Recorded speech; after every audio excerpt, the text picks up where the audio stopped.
Mekke bir Müslüman için hani namazla evvela alakalı olması hasebiyle hem fetih hem de siyer yani Peygamber Efendimiz Aleyhisselatü Vesselam'ın mübarek hayatının bütünü içerisinde yer aldığı için yine Kur'an-ı Kerim'de şehirlerin anası diye nitelendiği için hem peygamberlerin ve insanlığın atası denecek Hazreti İbrahim şiarı olduğu için Mekke'nin aslında Müslümanın sürekli gündeminde olması gerekiyor.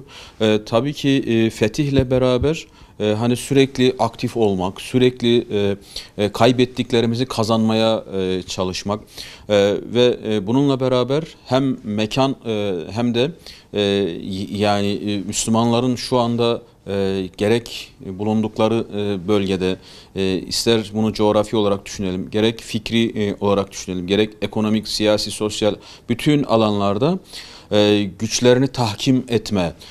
Yani bu bir yani küfre karşı, zulme karşı İslam'ın izzetini, İslami cemiyetlerin, İslam ümmetinin haysiyetini, itibarını o eski görkemli günlerinde olduğu gibi yükseltme, yüceltme gayesiyle fethin tekrar yad edilmesi çok önemli. Mekke'nin fethinin yad edilmesi çok çok önemli. Düşünün ki Aleyhisselatü Vesselam'ın o Mekke'nin fethine giden o uzun yolda yani bu Mekke'nin fethini biz sadece fethin gerçekleştiği Ramazan ayındaki o birkaç gün veya hafta olarak sınırlayamayız. Çünkü Mekke'nin fethi 23 yılda gerçekleşmiştir. Yani dolayısıyla bu fethi uzun soluklu bir mücadele olarak da görmek lazım. Eğer biz istikamet üzere olmaya çalışıyorsak, yani ayaklarımız sabit kalsın, hak yolunda yürüyelim derdindeysek aslında biz fetih yolundayız. Biz fetih yolundayız. Biz fitne kalkıp din yalnız Allah'ın oluncaya kadar işte çalışalım, çırpınalım veya hakkı sabrı tavsiye etmek için yürüyelim, emri bil maruf nehy anil münker için uğraşalım. Şu toplumun ıslahı için gençlerin her türlü yozlaşmadan, her türlü isyandan, her türlü işte günahtan kurtulması için çırpınalım veya toplumu cehaletten, zaruretten, ihtilaflardan işte kurtaralım diye çalışıyorsak biz zaten fetih yolundayız. Biz o zaman Mekke'nin fethini idrak etmişiz demektir. Dolayısıyla Mekke'nin fethi evet çok çok önemli bir tarihi eşiktir.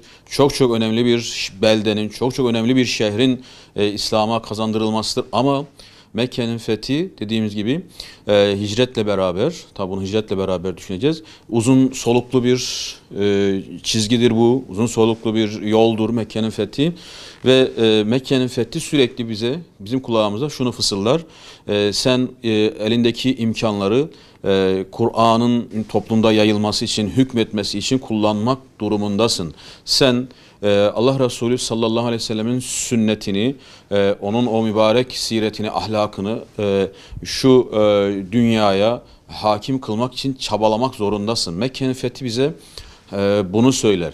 Yine Mekke'nin fethi Aleyhisselatü Vesselam'ın bizzat o fetihte gösterdiği işte pratik ahlak. Yani o tevazusu, o affı, o en az işte müdahaleyle fethin gerçekleşmesi veya fetihten sonrakilere yani fetihten önceki durumlarının asla hissettirilmemesi vesaire. Yani bütün o ahlaki erdemlerinde aslında hatırlanması ve topluma yani bir şekilde insanın birey kendisinden başlayarak bunun öğretilmesi anlamına gelir fetih. Fetih kıyamete kadar gerek bireyin kendisinde gerekse çevresinde ilerleme, gelişme, yücelme, sabitelerimizi yüceltme anlamında bir yolculuktur.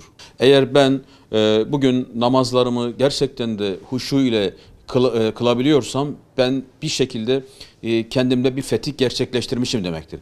Ben Kur'an-ı Kerim'i hakkıyla öğrenmeye çalışıyorsam, anlamaya çalışıyorsam ben Kur'an noktasında bir fetih gerçekleştiriyorum demektir. Ben etrafımda bir tane genci işte bir yanlıştan, bir kötülükten alıp da daha iyi bir noktaya taşıyabiliyorsam ben bir fethi gerçekleştiriyorum demektir. Veya gerçekten cemiyetimiz adına, toplum adına bu en yakın daireden başlayarak İslam alemi adına bir fayda sağlayabiliyorsam, bir boşluğu doldurabiliyorsam, bir sıkıntıyı kaldırmak için çırpınıyorsam, ben bir şekilde bir fethi gerçekleştiriyorum demektir. Dolayısıyla fethi geniş bir şuurla, geniş bir disiplinle anlamak gerekir.